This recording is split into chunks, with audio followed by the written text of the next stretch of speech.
Hallelujah, praise the Lord. मसीह यीशु में आप सबको मसीह यीशु के नाम से सलामती हो कि परमेश्वर ने हमें आज का दिन दिया ताकि हम परमेश्वर के वचन को और भी सीखें। आइए हम आज के ध्यान के लिए परमेश्वर के वचन से पढ़ेंगे कुलसिया की पत्री, उसका 1 अध्याय, उसका 13 वचन।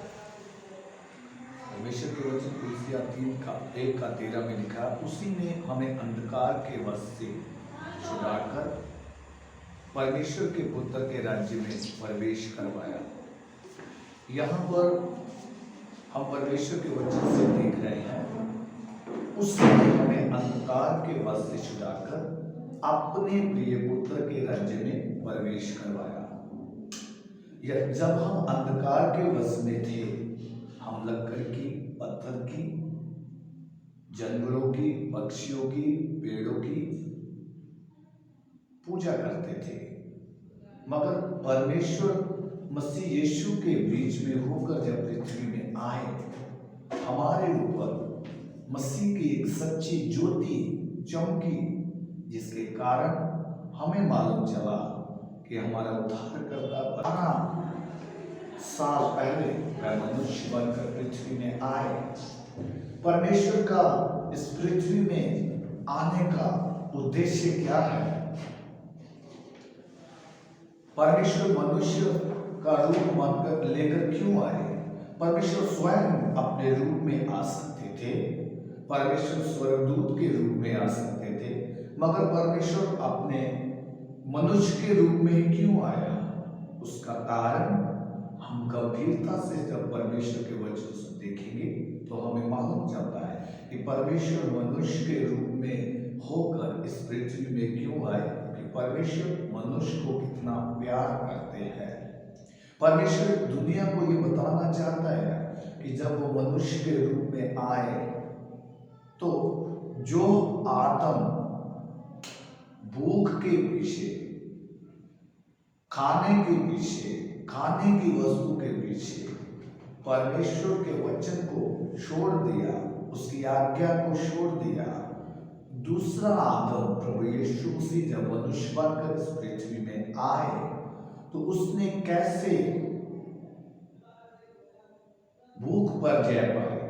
हम जब देखते उदाहरण के तौर पर मत्ती के अंजील उसका 4 अध्याय देखते हैं, यीशु मसीह का परीक्षा के समय में शैतान जब यीशु की परीक्षा के लिए आते हैं, जब परीक्षा के लिए आया तो यीशु मसीह को उस समय जिस चीज की आवश्यकता थी, शैतान वही बात लेकर आया। इसी तरह आज संसार में, मसीह जगत में, शैतान हर एक विश्वासी के पास वही चीज लेकर आता है जो उनको चाहिए। जैसे परमेश्वर के वचन में लिखा, शैतान यीशु मसीह को कह रहा है, यदि तुम परमेश्वर का पुत्र है तो अपने आप इन पत्थरों को कह कि ये रोटी बन जाए। उस समय यीशु मसीह को भूख लगा था, यीशु मसीह को रोटी चाहिए थी, मगर इस हालातों में भी प्रभु यीशु मसीह ने अपनी इच्छा को नहीं, अपनी भूख को नहीं, अपनी इच्छा को नहीं, उसने अपने भेजने वाले की इच्छा को पूरा किया।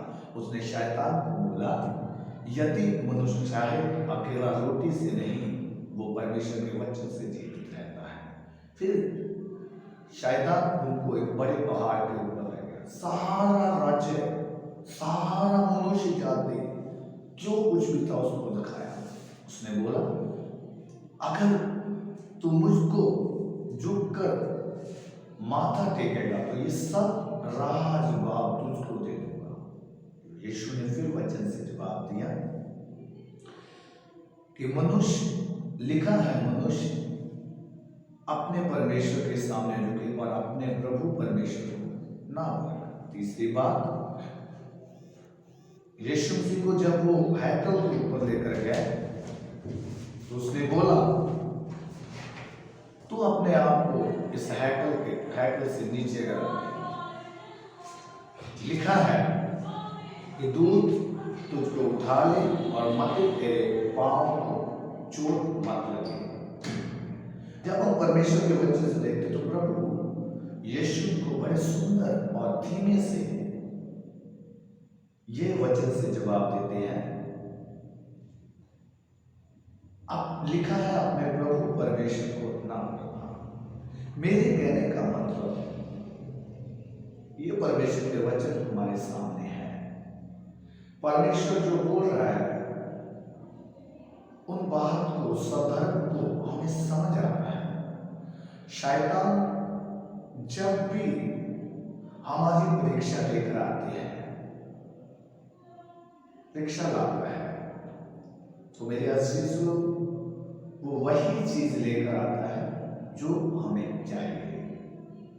और दूसरी बड़ी बात, शैतान कभी भी आपके पास आते समय वचन के बाहर कोर्स भी लेकर नहीं आएगा। यीशु मसीह के पास भी वचन लेकर आया, बोल रहा लिखा है कि अपने आप को गला, दूध तेरे तुझे उठाए, मेरे पांव को चोट न लगे। इसी तरह आज भी मसीह जगत में हम शैतान को पहचान नहीं सकते। उसका कारण क्योंकि वो हमेशा वचन को लेकर आता है। वचन के साथ जो बात मेल खाती है उसी बात को वो लेकर आता है, उसी बात को। तब हमें समझ नहीं आता हम किसकी सुने। तब हमारा एक शब्द होता है, मुझको प्रभु के आत्मा ने बोला मैं ये खा सकता हूं, मैं ये पी सकता हूं। पिछले दिनों में जब परमेश्वर के वचन में लिखा है ये सब कुछ संसार का जो है हमने छोड़ना है। संसार का रीति रिवाज, संसार का। अब धीरे धीरे कई बार हमारे बाल पकने लगते हैं। जब बाल पकते हैं, ऊपर के बाल, दाढ़ी का बाल पकता है, तो कितने सेवक लोग, कितने विश्वासी उन पके हुए बालों को रंग करते हैं। जब उनसे पूछा जाता तो मुझको प्रभु के आत्मा ने छूट दिया। ऐसा कहां लिखा है कि परमेश्वर का आत्मा छूट देता है? जब जोर से लिखा है कि संसार का व्यभिचार है और संसार को प्यार करना परमेश्वर से वैर है। जब परमेश्वर के वचन में लिखा है इन सब बातों, हम कैसे, शैतान कैसे हमें परमेश्वर के वचन का साथ मेल खाता हुआ बात लेकर हमारे बुद्धि में डाल देता है। बहुत बार हमारा बुद्धि का बात हमें परमेश्वर के आत्मा का बात लगता है। मैंने परमेश्वर के दास से पूछा है, हम कितनी बार बोले परमेश्वर के दास से पूछा है। मैंने बड़े पास्टर जी को पूछा और बड़े पास्टर जी ने बोला ये तुम कर सकते हो। भाई हमें परमेश्वर का वचन आज्ञा नहीं देता तो बड़ा पास्टर कौन है? कौन है बड़ा पास्टर? इसलिए मेरे अजीजों, जब यीशु की परीक्षा के समय शैतान उसके पास वचन लेकर गए, तो हमारे पास भी आज शैतान वचन लेकर आता है। जब वचन लेकर आता है तो हम कैसे उनको पहचान सकते हैं? कैसे उस बात को हम समझ सकते हैं? इसलिए जब हम परमेश्वर के वचन से देखते हैं, हमारा भरोसा परमेश्वर के ऊपर होना है, परमेश्वर पर होना है। मेरा भरोसा ही परमेश्वर होना है। आजकल विश्वासियों का दौर, आजकल मसीह जगत में विश्वासियों का दौर, बिलीवर का दौर, सेवकों का दौर अन्य जातियों से भी ज्यादा है। कैसे ना कैसे संसार को मैं जीत लूं, कैसे ना कैसे मैं परमेश्वर के वचन से दूर होकर, कैसे ना कैसे पास्टर को मैं मना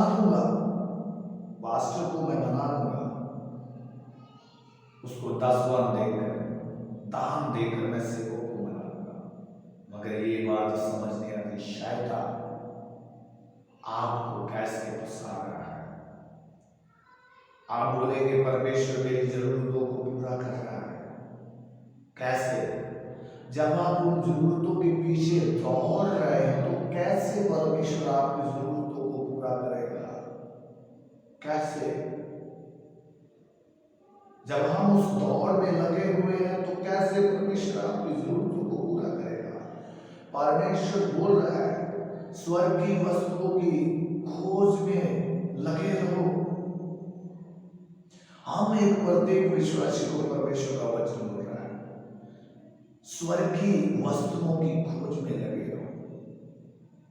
क्या हम मसीह जगत में हम स्वर्ग की वस्तुओं की खोज में हैं? क्या हम शारीरिक वस्तुओं की खोज में हैं? जब हम शारीरिक वस्तुओं की खोज में हैं तो हमारी सब बातें पूरी हो रही है, तो हम क्यों अपनी बुद्धि की बातों को परमेश्वर के आत्मा की बातें बोलते कि परमेश्वर हमारी सब बातों को पूरा कर रहा है? क्या कभी सोचा है कि मेरी बातें, जो मेरे विषय है, जो मेरी बातें, उनको पूरा करने के लिए मैं रात दिन एक कर देता हूं? फिर बोलते हैं हमारा परमेश्वर हमारी आवश्यकता को पूरा करता है। मगर परमेश्वर का वचन यहां क्या बोल रहा है?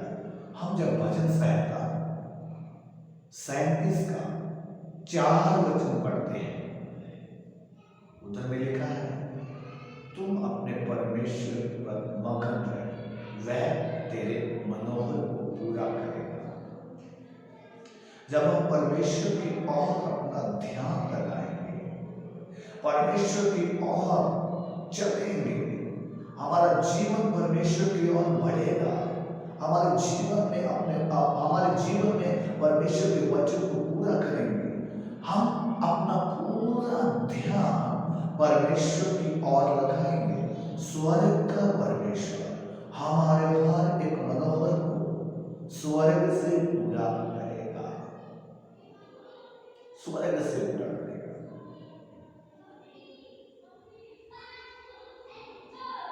स्वर्ग से। इसलिए आज बहुतों की दौड़ अपने शरीर के विषयों को पूरा करने की है, तो जब पूरे हो जाते हैं तब बोलते हैं परमेश्वर के आत्मा ने हमें ये सब कुछ दिया। क्या हम धोखे में तो नहीं?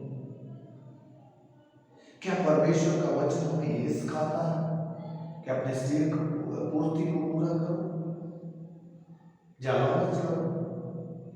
आज बहुत तेरे विश्वासी आकाम के रथ के पीछे दौड़ते हैं भेड़िए की तरह। जब परमेश्वर की उपस्थिति को, परमेश्वर की हजूरी को, परमेश्वर के वचन को, पवित्रता को, अलगता को दूर छोड़कर, उनसे हटकर जब आकाम के रथ के पीछे दौड़ते हैं तो मेरे अजीजों, सबसे बड़ा खतरा आकाम के रथ के पीछे दौड़ने से आप सबको सब कुछ मिल जाएगा।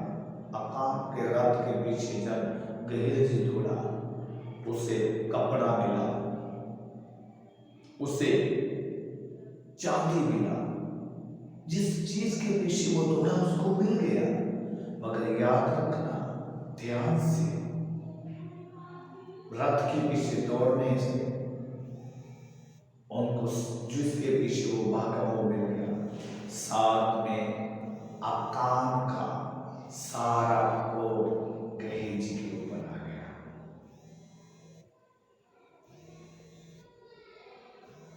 गेहजी के ऊपर आ गया। उस कोड का आने का कारण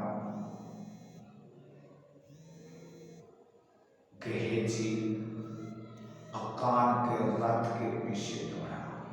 आज बहुत सारे बथे, बहुत सारे सेवक, बहुत सारे विश्वासी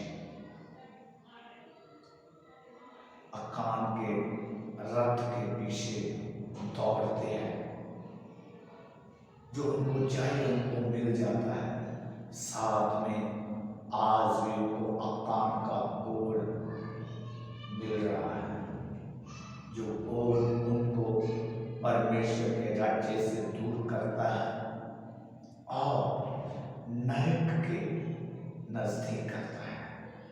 इसलिए ध्यान देना, मैं जो मसीह जगत में यीशु के पीछे चल रहा हूं, मेरा दौड़ अकाम के रथ के पीछे नहीं होगा, मेरा दौड़ स्वर्ग की वस्तुओं की ओर होगा, मेरा दौड़ परमेश्वर की ओर होगा। क्यों? मेरा सब मनोहर मेरा परमेश्वर पूरा करेगा, मेरी सब घटियों को मेरा परमेश्वर पूरा करेगा। और बहुत ऐसे लोग विश्वासी परमेश्वर के पीछे जो कहते हैं हम चलते हैं, आज भी उस संसारिक वस्तुओं की खोज में है, कैसे ना कैसे मैं उनको हासिल करना है। जब परमेश्वर ने बोला है सबसे पहले तो मेरे राज्य और धर्म की खोज कर, बाकी सब वस्तु तुझे तेरे पीछे होकर मिलेगी। मुझे उनके पीछे दौड़ने के लिए, आकाम के रथ के पीछे दौड़ोगे तो कोल भी साथ में मिलेगा, ऑफरिंग मिलेगी, सब कुछ मिलेगा, साथ में आकाम का कोल भी मिलेगा। मगर अलीशा की तरह आज कोई भी परमेश्वर की उपस्थिति के सामने खड़ा रहने वाला नहीं। इसलिए यह परमेश्वर के वचन में लिखा है, हमें उसके राज्य और उसके धर्म की खोज में लगे रहना, बाकी सब बातें हमने परमेश्वर पर छोड़ा। क्यों? क्योंकि वो परमेश्वर हमारे सब मनोरथ पूरा करेगा। इसलिए शैतान जब हमारे पास आता है, परमेश्वर के वचन के साथ मिलती हुई बातें वो लेकर आता है, तब हमें समझने में बहुत सख्त होता है। तब हम, जब हमें समझ नहीं आती, तब हम पूछते हैं, हम बोलते हैं ये परमेश्वर के आत्मा ने मुझको बोला है। मेरे प्यारे, जो परमेश्वर का आत्मा बोलता है उस बात पर जोर लगता है, वो सीधा बताता है। हम जब पौलुस की ओर देखते हैं, पौलुस को परमेश्वर का आत्मा बात बताता है।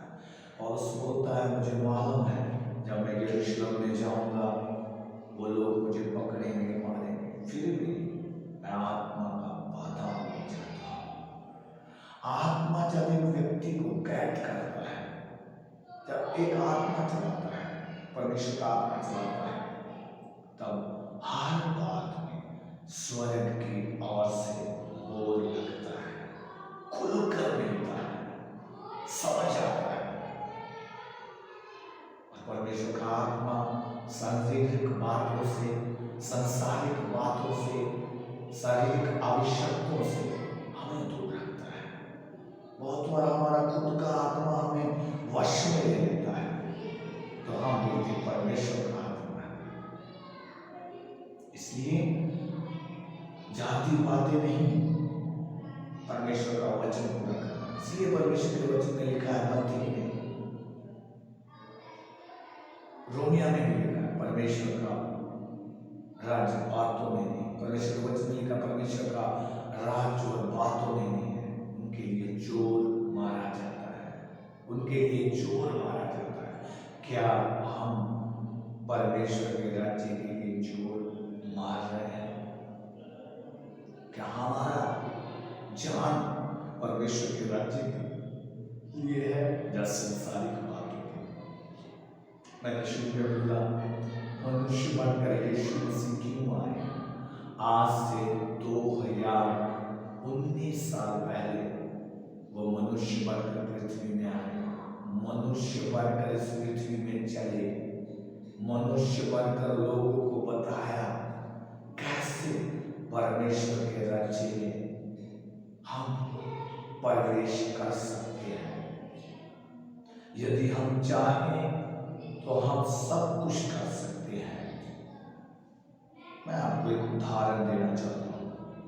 परमेश्वर के वचन में लिखा है, जब यीशु मसीह को कचहरी में पिलातुस के सामने लेकर गए, निर्दोष था, उसमें कोई दोष ना था, बेकसूर था, कोई भी उसमें दोष नहीं था, ढूंढने में भी उसमें दोष ना मिला। वो बर्फ की नहीं सफेद था, उसमें कोई भी पाप का कण नहीं था, उसके विचारों में कोई सोच में कोई कण नहीं था, निर्दोष।